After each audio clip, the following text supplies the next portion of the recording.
Saludos amigos y amigas del Tribunal Cristiano.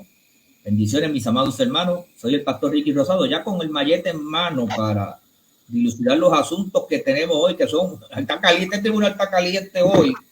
Y más que tenemos al distinguido sacerdote, padre Carlos Pérez Toro, abogado, y que vamos a estar discutiendo temas que están bien calientes y decisiones que están bajando aquí en el hemiciclo. Nada, síganos en las redes sociales y síganos por el canal 58 y 348 de Liberty.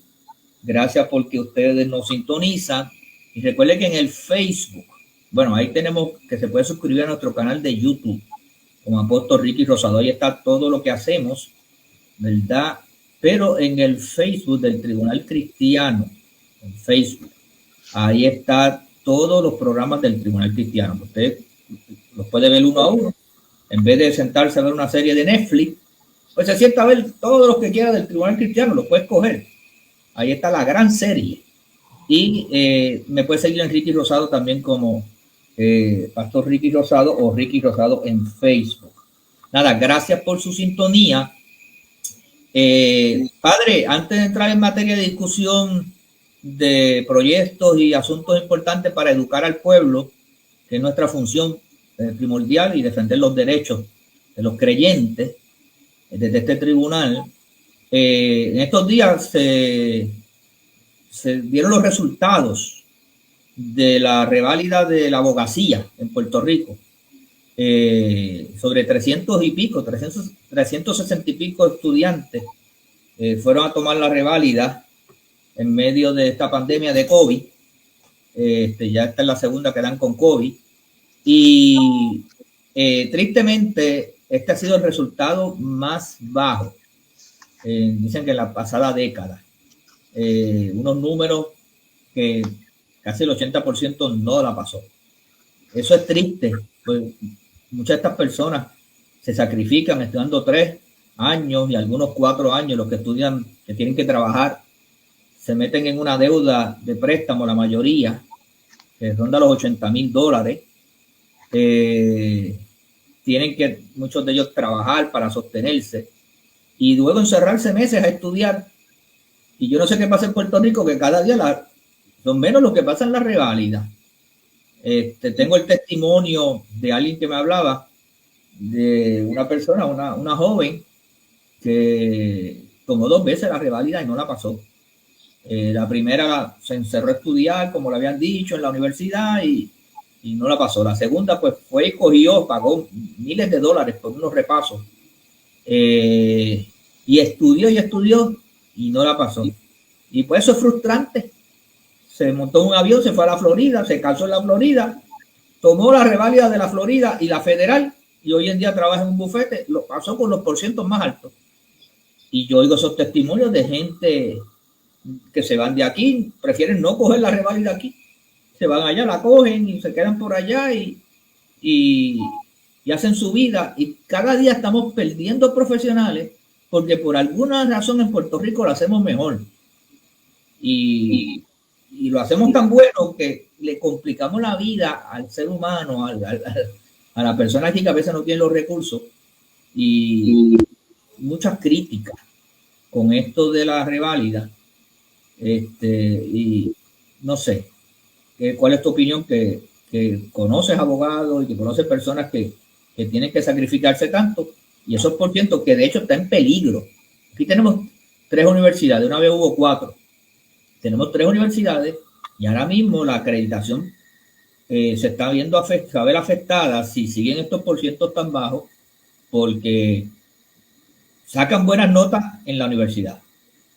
Son magna cum laude, summa cum laude. Yo conozco uno que sacó 4 puntos y no la pasó. Pues, ¿qué es tu opinión después de casi 40 años que tú la cogiste? No hace 40 años, pastor. Mire, hace 10 años. Hace 10 años. 12 años. Pues ya puede ser juez del Supremo. Sí, ya se puede ser juez hace años. Okay. Mire, pastor, sin duda crea una dificultad para la profesión togada en Puerto Rico, por decir así, los abogados. Este porciento bajo de nuevos abogados que puedan aportar no solamente para responder a las inquietudes de justicia que tienen los ciudadanos, sino también aportar en el debate jurídico, aportar en los tribunales, etcétera. Por lo tanto, sí, es algo que debe ser evaluado, porque que el 88% no haya pasado la reválida, es decir, ustedes pueden, de cada 10 solo 2 la pasaron. Eso es algo que, o es que la reválida en sí misma, por decir así, el examen mismo no fue hecho con corrección, o es que los criterios evaluativos no son los más adecuados, porque no puede ser, o sea, y como usted dice, hay estudiantes brillantes que se cuelgan en la reválida, en esta reválida, en este momento. Yo creo que, y de nuevo, tiene consecuencias para el país. Se van y cogen la federal, se van y cogen la de los estados y la pasan. Exacto. ¿Qué pasa en Puerto Rico? Sin duda es algo que tiene que ser evaluado por parte de las autoridades judiciarias para ver lo que sucede. Esperamos que se evalúe y quién sabe si puedan evaluar, ¿no? Y personas que tuvieron que enfrentarse a toda la crisis de esta pandemia y pues lamentablemente algo está pasando y yo oí profesores hasta criticar la reválida. O sea, cuando los mismos profesores la critican, da mucho que decir. Bueno, padre, el 693, que estuvo en silencio unos días, que después que se iba a votar por él en el hemiciclo, se abrió a vistas públicas como la pidieron, se recibió a todo el mundo, hubo participación para todo el que quisiera ir, pues ya bajó su informe positivo de la Comisión de Familia, no me sé el nombre completo, Bienestar Social y Familia, si no lo estoy repitiendo mal, que dirige la senadora Joan Rodríguez Bebe del Proyecto Dignidad. Pues en el día de ayer bajó su informe positivo, 11 votos a favor, 1 abstenido o ausente, que es la de la senadora compañera suya, Gretchen Howe, y 4 en contra. O sea que mayoritariamente pasó el proyecto. Sí. Yo creo que esa victoria a nivel de comisión, sin duda, es una página histórica en la lucha por el niño en el vientre materno en nuestro país. 11 senadores han dado su apoyo a un proyecto que cumple con los parámetros legales actuales y que por primera vez en nuestra historia va a defender la vida del niño en el vientre materno. Aparece la nueva ecuación en el tema del aborto. Faltan 3. Antes la ecuación. ¿Oíste? Faltan 3. Sí, faltan 3 votos, pero por primera vez en nuestra historia aparece la nueva ecuación en el tema del aborto. Antes era solamente la mujer y el Estado regulando las cuestiones de aborto. Por primera vez aparece en el horizonte el niño en el vientre materno, como parte de lo que tiene que ser, por decir así, el debate legislativo y el debate cultural como país. Por lo tanto, sin duda, 11 votos, con 3 más, yo espero. Primero ya tenemos 11 votos seguros. Yo es seguro, sé por esto pasa, ¿sabes por qué? Hay 11 votos, ¿verdad? Y entre ellos no está Keren, porque Keren no era parte de esa comisión. No está Keren y no está Matías. Ya son 12. No está Matías. No está Matías, ya son 13. ¿Sí? Falta un voto. Un voto. Pero yo estoy seguro el de Gretchen Howe. Que la otra vez votó a favor. Por eso te digo. Yo creo que ya ese proyecto... Creo que baja el lunes. Mira, yo creo que baja el lunes. Dios quiera. Y que el país... Pero hay una cosa que no estamos considerando. Hay algo que nuestro país. Hay algo que no estamos considerando. que ese informe positivo va a bajar y tiene que ser aceptado por el cuerpo y allí votarán. Pero hay una senadora que estaba en segunda. Migdalia González, De Mayagüez. senadora de Mayagüez. Oye, Mayagüez está caliente. De la mujer. Mayagüez está caliente por todos lados. Y entonces esta senadora ya expresó que va a ser un informe negativo. Ayer lo explicó en Jugando Pelota Dura. Ah, sí. La senadora lo explicó porque... ¿Pueden narrar algo sobre eso? Sí, una de las periodistas que estaban en el panel le preguntó que la senadora Migdalia González ya había informado que iba a dar un informe negativo y que lo tenía listo, según dice la periodista. Sí.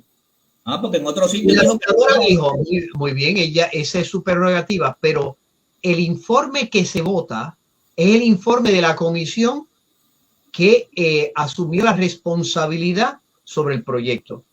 El otro informe se publica, ¿verdad? Se da su opinión, es su opinión sobre, pero el informe que tiene que ser votado es el informe de la comisión. ¿Quién explicó eso? Rodríguez Bebe. Ok, bueno, yo espero que sea así porque hay versiones de que... No, bueno, habrán versiones, yo me imagino que ella, como es obvio, tenía un alto interés de qué iba a pasar y al menos ella, que es la senadora y que tiene el proyecto y que además tiene esa espada de Damocles de esa comisión de la mujer, que dicho sea de paso, era imposible, o sea, por más que hubiesen habido argumentos allí, argumentos tumbacoco, aunque hubiesen habido argumentos tumbacoco, era imposible, pastor. Ya esa señora, la senadora, la distinguida senadora Migdalia González, ya tenía su propia opinión al respecto. O sea, nosotros no la íbamos a cambiar. Ya ella, y además que fue beligerante. Yo pensé que se iba a levantar poder cambiarla. Que se iba a levantar la oposición de los dos informes porque es algo histórico. Yo he hablado con varios conocedores de la legislatura y me han dicho que no ha habido históricamente algo así, de que haya un informe positivo y no negativo y que vayan a chocar entre sí, que van a tener que aplicar allí una decisión de votar primero por el que está en primera. Claro, al votar por el que está en primera, ya el de segunda quedaría anulado, pienso yo, porque si el primero pasó, ya el otro no tiene vigencia, porque cómo van a votar los votos para mantenerlo firme, ¿no? No habría forma. Sin duda, esa versión, la senadora que pues entiende que el que se presenta a votación es el informe de la que tiene en primera el proyecto, y el que tiene en segunda pues rinde el informe un poco para que conste el récord que yo me opuse. Es como un derecho al pataleíto, ¿verdad? La galleguita. Está bueno eso, está bueno. Eso es lo que... No es que uno neutraliza al otro. No, es que el de primera sigue en primera. Sigue en primera y es el que se vota.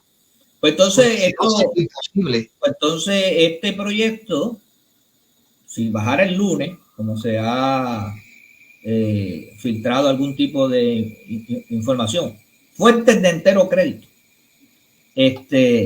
pues posiblemente nada, va a haber un receso en Cámara, porque yo no coincide con la fecha de la cuestión esta del desfile puertorriqueño en Nueva York, y parece que van algunos para allá. O sea, habría unos días de receso, sería la próxima semana, más arriba, que el proyecto estaría en Cámara. Vamos a ver cómo lo va a considerar Cámara. Si Cámara va a abrir nuevamente vistas públicas y todo eso, pues sería ya para la próxima sesión. Yo hago la recomendación en Cámara que se le envíe este proyecto a Lizy Burgos y no se le envía a ninguna otra comisión, sobre todo la de los jurídicos, porque sería perpetuar este debate y crearía, no sería de la manera más adecuada, pienso yo. Bueno, pero es que debería ser la de Lizy Burgos, que es la de Bienestar y Familia. Claro. Para que sea recíproco con lo que pasó también. Pero eso lo determina el señor presidente de la Cámara. que a su vez tiene allí un proyecto 136 que los otros días estuvieron a punto de bajarlo. Padre, explícate un poquito del 136 porque ese proyecto es bien preocupante. De hecho, he oído de personas que van a estar visitando la Cámara para hablar con los representantes porque tienen legítimas preocupaciones. Sí, el proyecto 136, ¿verdad? De la autoría, déjeme un momentito, es un proyecto. Bueno, ya el autor es Orlando Aponte. No. El proyecto 136 sobre discrimen es un proyecto de Senado. Es del Senado. Es de María de Lourdes, ¿verdad?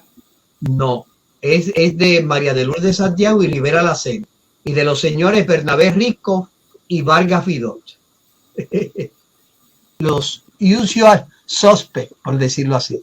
La cuarteta, es el junte demoníaco. Bueno, yo no quiero utilizar caracterizaciones. Bueno, pero no quiere usar vuestro honor. Espérese, déjeme yo asumir aquí mi posición de juez. Eso lo dijo un ilustre puertorriqueño hace unos días atrás y se discutió aquí ese tema. Que había un junte y usaron esas palabras y se dijeron quiénes eran. Eso lo dijo el presidente de la Cámara, eso no Vox Populi, y señaló quiénes eran parte de eso. Sí, y son los mismos protagonistas. Pero nada, yo asumo la responsabilidad como juez del tribunal. Muy bien. Entonces, este proyecto enmienda y pretende, ¿verdad? Ampliar, ¿verdad?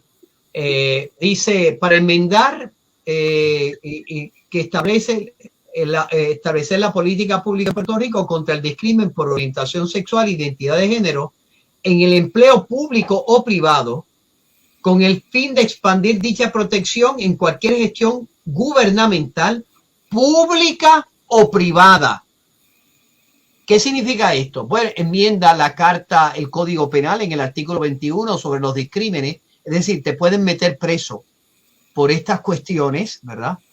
Enmienda la Ley de Derechos Civiles de Puerto Rico de 1943, enmienda el Código Municipal, enmienda la Ley para la Administración y Transformación de Recursos Humanos, enmienda la Ley de Relaciones de Trabajo, enmienda la Carta de Derechos del Joven, enmienda la Ley 22 del 2013, que es la Ley del discrimen por orientación sexual e identidad de género en el empleo. O sea, imagínense todas las leyes que este proyecto de ley pretende enmendar.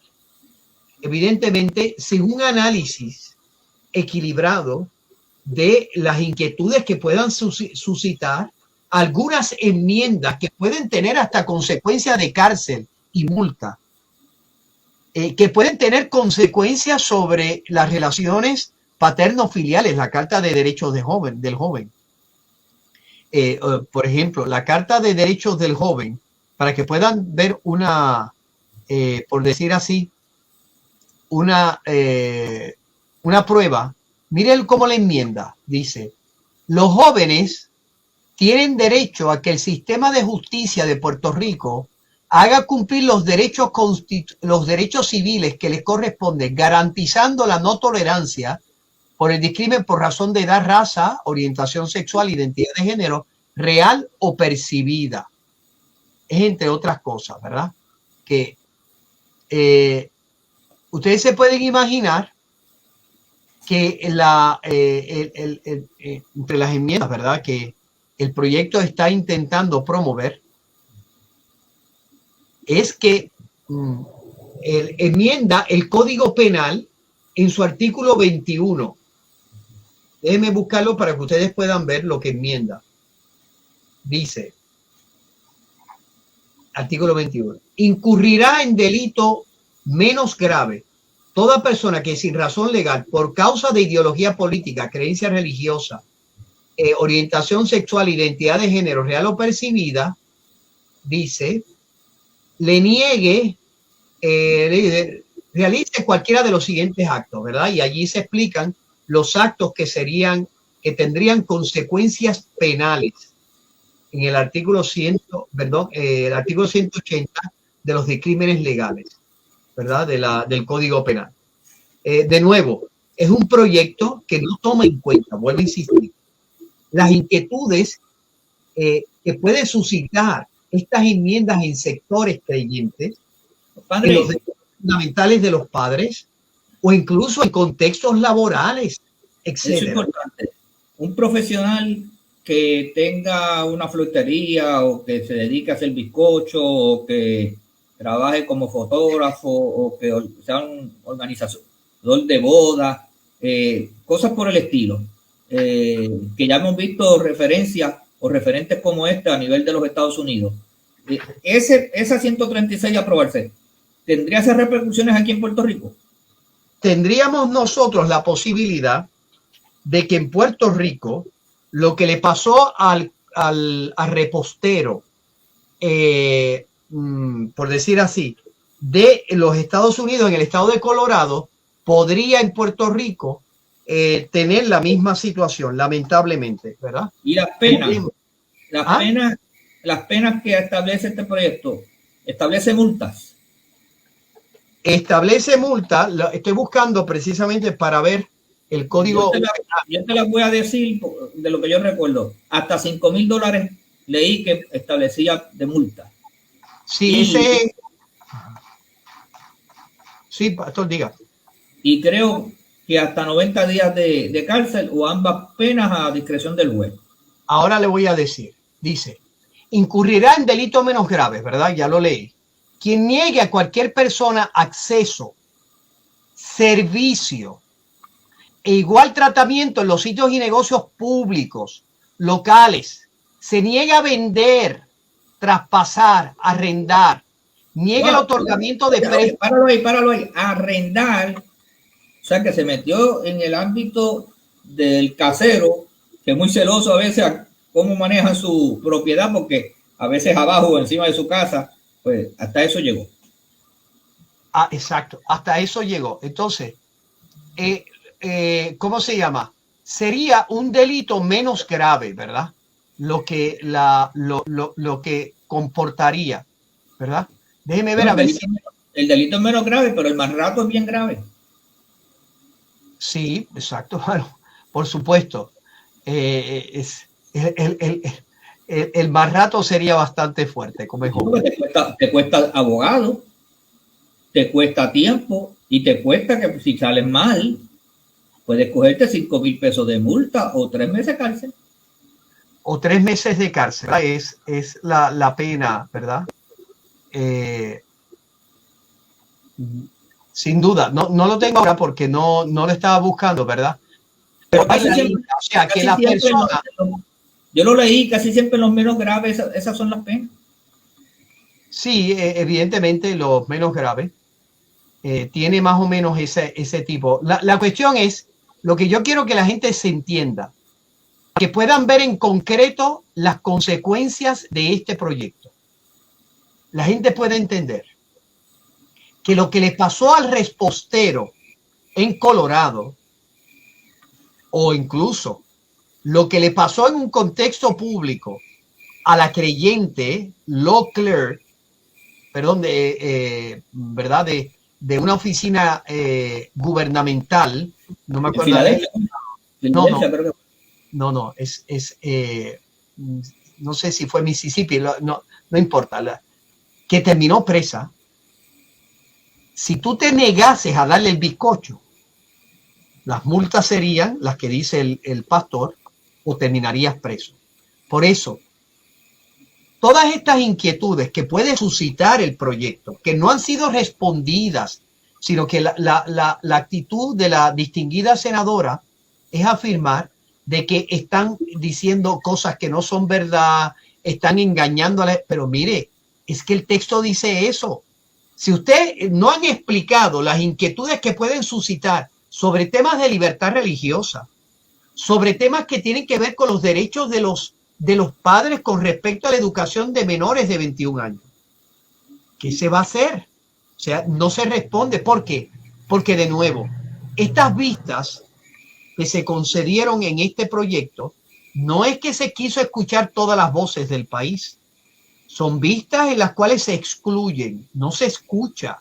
porque hemos perdido la capacidad en el contexto legislativo, en algunas comisiones, hemos perdido la capacidad de escuchar las inquietudes que legítimamente los creyentes podemos tener. Hombre, si yo me niego a hacer un bizcocho, termino preso. Si yo quiero que en mi apartamento viva alguien que va a mi iglesia, me pueden meter preso porque le niego a una persona, a un matrimonio entre personas del mismo sexo, porque considero que yo prefiero que sea una persona consistente con mis criterios. En casas que tienen, por decir así, son de carácter privado. Fíjense que el Estado, me voy a dar un ejemplo. El Estado de Nueva York tiene una ley parecida a esta, pero tiene excepciones, porque toma en cuenta las distintas realidades sociales que son complejas. Y, por ejemplo, casas que son hogar, esa ley del discrimen no aplica. Si yo tengo un apartamento que vendo y esta es mi casa, pues esa ley no me aplica, porque evidentemente yo en mi propiedad privada quiero tener personas consistentes con mis criterios y valores. Yo no estoy emitiendo un juicio valorativo sobre la persona, estoy diciendo, no, aquí las personas son personas que son de mi criterio. Distinto a, por ejemplo, un complejo de apartamentos, que ya no es la casa mía privada. Ese proyecto de ley que enmienda esa ley, que yo les he leído el artículo 180 del Código Penal, esta ley no da esas excepciones, que son lógicas. Excepciones, por ejemplo, el ámbito privado. O sea, pastor, usted en su iglesia no puede hacer una contratación discriminatoria porque no hace las distinciones mandadas.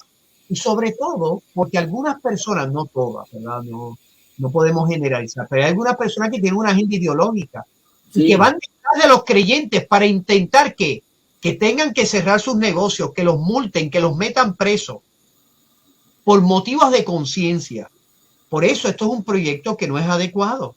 A mí me sorprende, pastor, usted me corregirá, que entre el senador Carmelo Ríos en el Senado votó a favor de este proyecto, ¿o me equivoco, pastor? No solamente él, no solamente varios PNP votaron a favor del proyecto. Adiós, pastor, pero ¿y el PNP no dijo que era un partido conservador? Bueno, wow. No voy a que vaya a levantar una defensa, pero voy a ponerlo en el contexto de cómo ocurrió. Este proyecto fue en la primera semana de los recién inaugurados senadores. Carmelo es un veterano que sabía que este proyecto lo habían presentado o intentarlo presentando ya en otras ocasiones. Un proyecto parecido había presentado el senador Villafañe. Carmelo no está excusado. Anterior.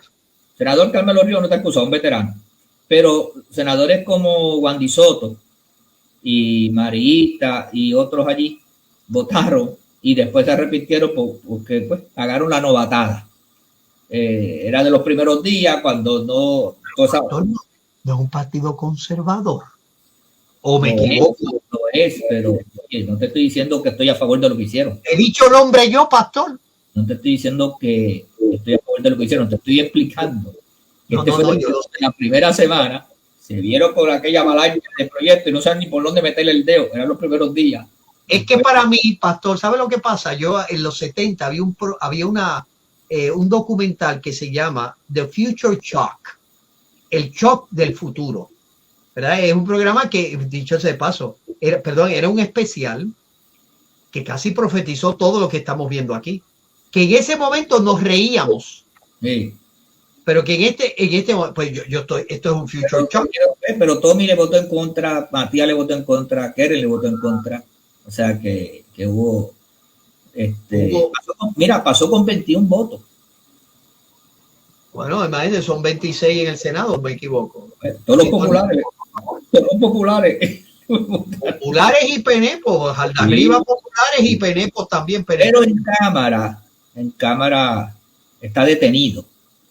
Han tratado de bajarlo. Tengo que reconocer que el presidente de la Cámara y un grupo de populares y PNP allí, toda la delegación PNP, excepto dos amigos tuyos, están ¿Y quiénes son esos dos amigos? No, yo no voy a llegar ahí todavía, no voy a llegar porque son amigos tuyos. Yo te reservo a ti la oportunidad te concedo la oportunidad. La cuestión es que allá está detenido, pero hay que seguir haciendo el ejercicio porque, como dicen por ahí, el diablo es puerco. Y como esto hay juntos demoníacos ahora y todo eso que está pasando en la legislatura, pues hay que tener cuidado. Oye, padre, ese proyecto que tuvo informe positivo, el 1038, que pretende, oye, un código que lo que lleva apenas 1 año y medio, bendito, por eso que los abogados aquí no pueden pasar la reválida. Porque es que esta reválida. Menos de 1 año, pastor, porque tenía 6 meses que se llama vacatio legis. Sí, 6 meses para la implementación. O sea que tiene menos de vigencia. Pues, déjame añadir esto. Esta reválida, los abogados se prepararon con el código viejo, pero tuvieron que estudiar el código nuevo. O sea que eso también debe considerarse. Pues, ¿qué pasó? Que ahora otro amigo tuyo de allí de la legislatura, el representante Orlando Aponte, de la Comisión de los Jurídicos, que preside la Comisión de los Jurídicos, pues ha querido, de hecho, ya tiene informe positivo aprobado, ¿verdad? Sí, pero pastor, eso es casi como Cuca Gómez. ¿Usted se acuerda que Cuca Gómez decía, yo lo produzco, yo lo vendo, yo me lo compro? Sí, porque él tiene sí, es el 1038, ¿verdad? El proyecto que preside el distinguido representante Orlando Aponte, perdón, Orlando Aponte. Que tú fuiste invitado a las vistas, me dicen. No fui invitado nadie. Él admite en el informe que simplemente él usó las propuestas del Colegio de Abogados, que el Colegio de Abogados, que representa un grupo minoritario, por decirlo de alguna, no decirlo ínfimo, de abogados del país. La mayoría de los abogados no estamos colegiados, por lo tanto, no es una representación de la diversidad por decir así, de los abogados de Puerto Rico, en la que sin duda habemos creyentes y personas que no son creyentes. Y distintas tendencias conservadoras y liberales y modos diversos de concebir el derecho. Pero él solo utiliza, y dicho sea de paso, yo fui un asesor, de la Comisión del Código Civil, cuando la presidía mi buena amiga Tata Charbonnier.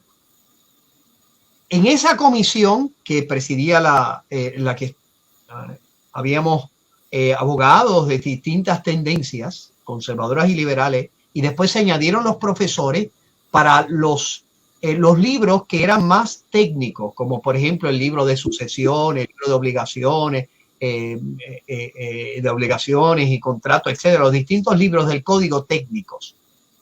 Y ellos revisaron cada artículo de un trabajo que nos precedió, porque la comisión no se inventó el trabajo lo habían hecho comisiones anteriores, ¿verdad? Entonces, se invitó al Colegio de Abogados. El Colegio de Abogados fue con una ponencia incompleta, haciendo promesas que después lo iba a completar, torpedeando el proceso, diciendo que no debía ser aprobado, haciendo críticas superficiales, en mi opinión, sobre el Código Civil, no aportó nada y criticó todo. Fíjense el contraste, el Colegio de Abogados hizo eso. El Colegio de Notarios, que es un colegio de una gran seriedad, técnico, fue a las vistas. Fue una de las deposiciones mejor presentadas. Presentaron enmiendas y propuestas.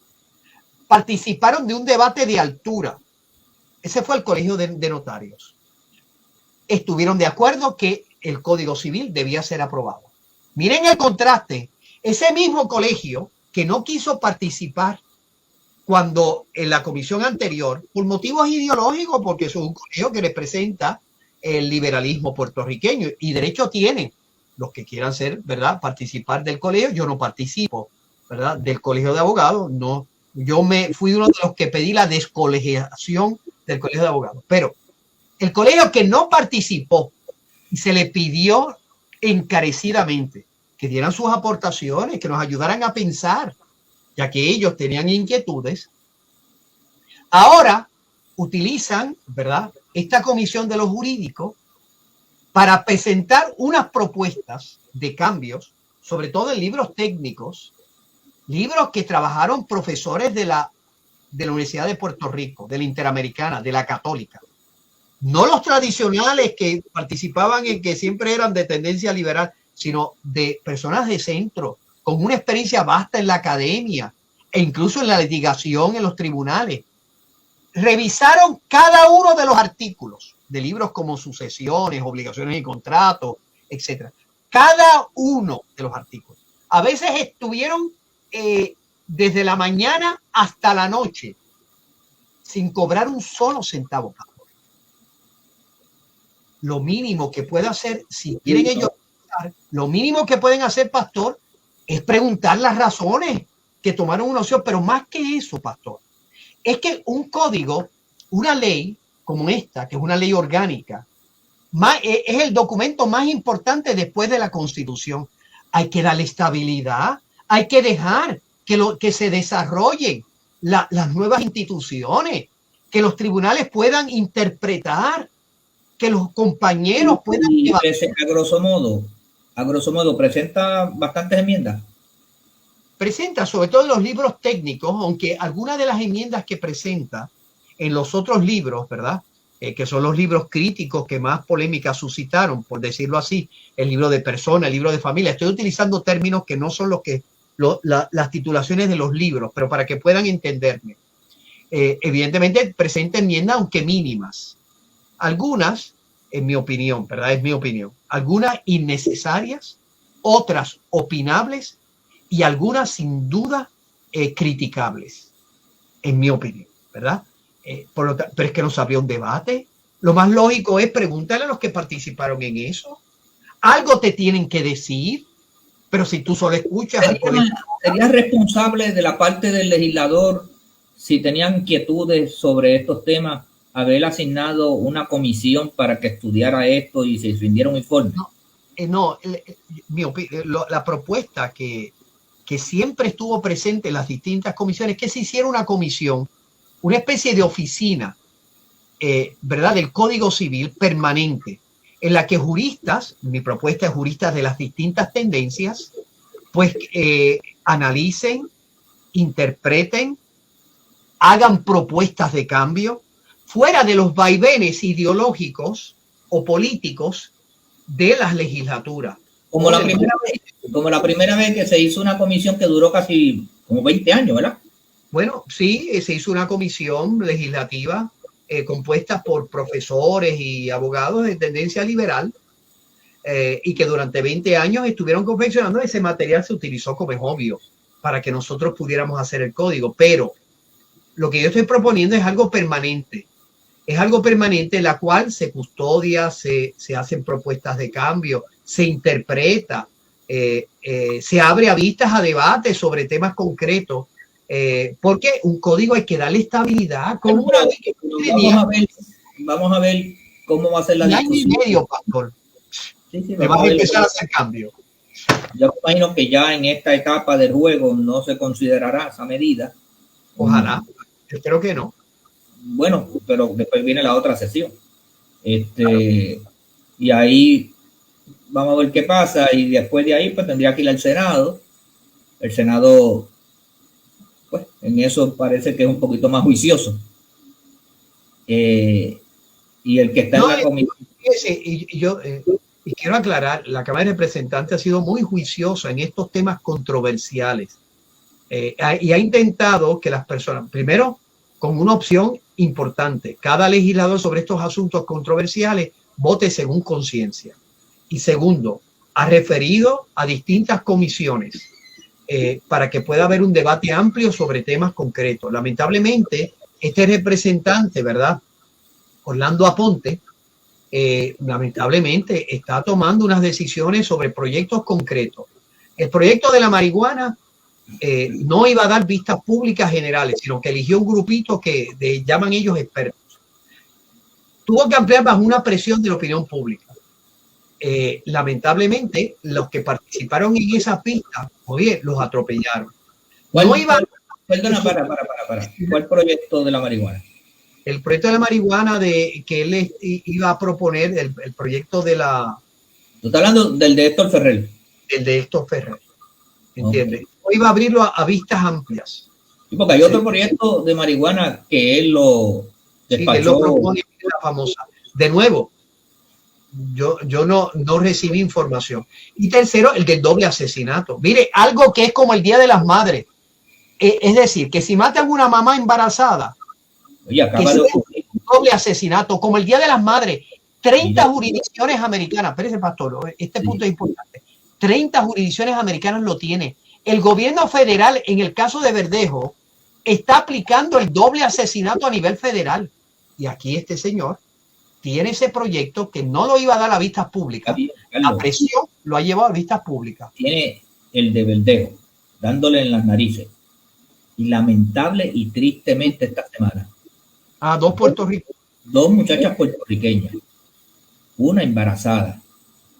La mata en un acto de violencia doméstica, la mata uno de la pareja, y se llevó la otra, no se sabe por qué, embarazada, y el estado de Filadelfia, o la ciudad de Filadelfia, le acaba de asignar 2 asesinatos y un asesinato al niño concebido en el vientre. O sea, que son 3 asesinatos. 3 asesinatos. Aquí no lo podemos ver. No lo puede ver esa comisión, pues yo estoy seguro que si se pregunta a la mayoría de los puertorriqueños, van a decir de manera clara, porque este es un país pro vida, claro que sí, van a decir, claro que sí que debe ser un doble asesinato porque mata a un niño que mamá quería tener, como es el caso de Keishla, que dio su vida porque quería ser mamá y quería proteger a su niño. Y se les tiene que hacer justicia a esa mamá que quería proteger a su niña y ese niño que tiene una dignidad humana inviolable, como dice la Constitución, que el derecho a la vida es un derecho fundamental de la persona humana. Por eso yo pido, por favor, que estos proyectos controversiales, y ha sido el tono de la Cámara, y del presidente de la Cámara, mire, délo a vistas públicas, mire, debata, escuche, y se lo digo con el mayor cariño y respeto al distinguido representante Orlando Aponte, que preside la Comisión de los Jurídicos. Bueno, tú eres un caballero. Me parece que el distinguido representante como que no oye mucho. No tiene esa capacidad del debate. Va por su línea, porque su señoría y este servidor no hemos sentado con él y hemos tratado otras veces de volver a acercarnos y no hay forma. Cada uno toma las opciones que considera oportunas en su vida. Hay que juzgarlo aquí en el tribunal. Ajá, lo juzgamos con misericordia. Bueno, con misericordia, con los malletes también. Oye, el tiempo está avanzando, nos quedan unos minutos. Esta situación del problema de los tiroteos en Estados Unidos, las balaceras, es como un espíritu negativo que se ha desatado. Tú sabes, en un mes, lo de Nueva York, lo triste de Texas. De hecho, ayer enterraron, en esta semana, enterraron a la maestra puertorriqueña. ¿Es puertorriqueña la maestra? Hasta donde yo he entendido, me dijeron que era de Lajas. Sí. García, de apellido García. Claro, García hay mexicanos también, pero habían dicho que una de las maestras era puertorriqueña.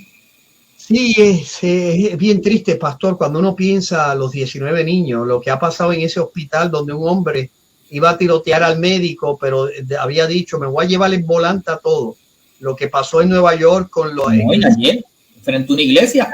En una iglesia en Oklahoma, me parece. Y estaba dando el mensaje el presidente, que yo no sé qué fue lo que presentó, pero estaba dando un mensaje para pedirle a la legislatura que se buscara la manera de condicionar esta forma de adquirir armas de asalto parece que por ahí es que viene el tema o la legislación, cómo restringir las armas de asalto. La verdad es que la enmienda habla de las armas, pero no te dice específicamente qué arma es, ¿verdad?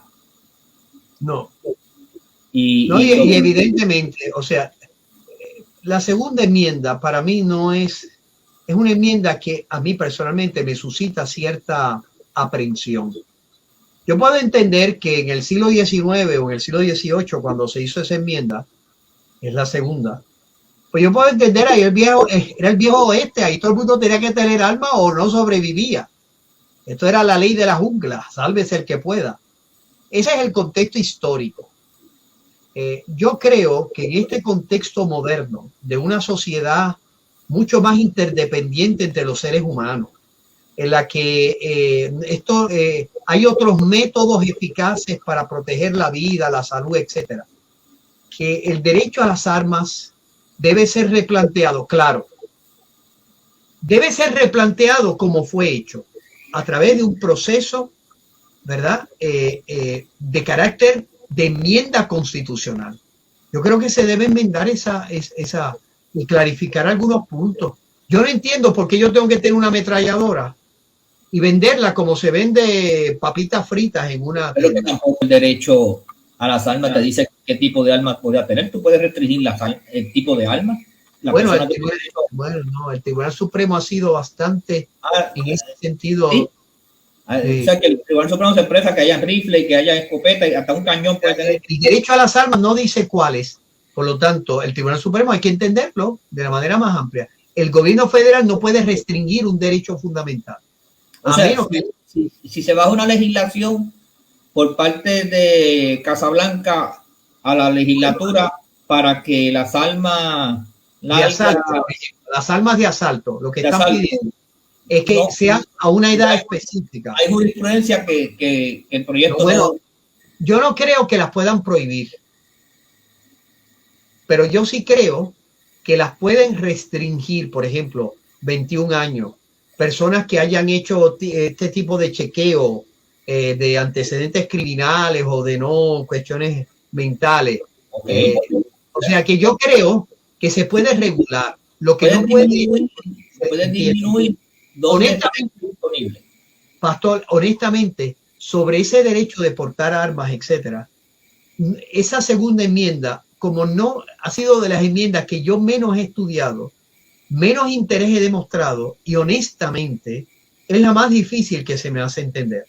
De nuevo, yo puedo entender que en el siglo XVIII y en el viejo oeste todo el mundo tendría, porque era cuestión de vida, tener un arma es cuestión de vida, pero que una persona en el siglo XXI, en este contexto, tenga un arma de asalto, hombre, o sea, yo puedo entender el rifle de Daniel Boone, ¿verdad? Porque Daniel Boone estaba luchando contra indígenas y todo, y osos, y etcétera. Pero tener un rifle en Venus Garden, o sea, no sé si me explico, Pastor. Yo puedo entender hasta, y digo, bueno, yo no soy... Es debatible, es debatible. Bueno, yo entiendo que Daniel Boone, del siglo XIX, estaría muy interesado en que la segunda enmienda fuera de amplitud porque era cuestión de vida o muerte. Pero hoy en día, Pastor, se me hace a mí. Sí, yo no digo contigo que se puede, lo que yo pienso es que pueden haber algunas restricciones adecuadas para buscar, pero que eso vaya a resolver el problema. Bueno, no lo va a resolver. ¿Por qué? Porque aquí mismo en Puerto Rico hay una ley fuerte de regulación de armas. El problema de las armas y del uso de armas para matar gente es el mismo problema y más grave que lo que está en Estados Unidos. O sea, bueno, vivimos hace jóvenes, 35 muertes de masacre. Pues porque aquí nuestros jóvenes tienen... Porque aquí es un mercado ilegal. Y metralletas. Aquí es un mercado ilegal, allá es un mercado legal. Pues. Lamentablemente, ¿verdad? De nuevo, yo soy pro que las armas deben ser restringidas al máximo, que se debe meterle el diente a lo que se llama el mercado de las armas, que se deben buscar alternativas, ¿verdad? Para lo que se llama el chequeo, ¿verdad? de estas personas Pero con padre, unas condiciones bien estrictas y que para el terminar, tribunal no debe ser lo único que se haga. Yo creo que estas personas que hacen eso, hay que ver cuántos tenían armas legales. Y se hacen legales porque fue y la compró y es más fácil. Pero sabemos que son personas que ya vienen con unas situaciones emocionales, espirituales. Pastor, muchos de estos muchachos, por ejemplo, el que mató a los 19 niños, todos sus familiares dicen que aunque sufrió bullying cuando pequeño, que eran de padres divorciados, ¿verdad? Y había mala relación, parece, entre los padres, que tal vez la niñez no fue la más adecuada porque su mamá tenía unas características, etcétera. Pero nadie pudo prever porque no había ningún signo. Entonces, el problema debe ser atendido desde esos valores, el problema debe ser atendido desde la parte psicológica, desde la parte espiritual. O sea, hay muchas áreas que la nación ha descuidado, que siguen promoviendo este liberalismo que hay, estos muchachos que tienen acceso a un teléfono, a una... De hecho, mata a la abuela. Mata a la abuela, porque la abuela tuvo problemas con el pago del teléfono y se lo quitó. Sí, y cuando volvió la abuela le metió un tiro en la cara, la mató. Yo no sé si la mató, estaba grave en el hospital. Sí, bueno, nada. Bueno, ya esto se terminó. La gente nos puede seguir esta noche, los viernes en la noche y los domingos en la mañana por WKQ 580 en Sin Separación de Iglesia y Estado. Y estos programas están en las diferentes plataformas que usted ve ahí que le están poniendo. Gracias, padre. Dios me los bendiga a todos. Bendiga a mi hermoso país.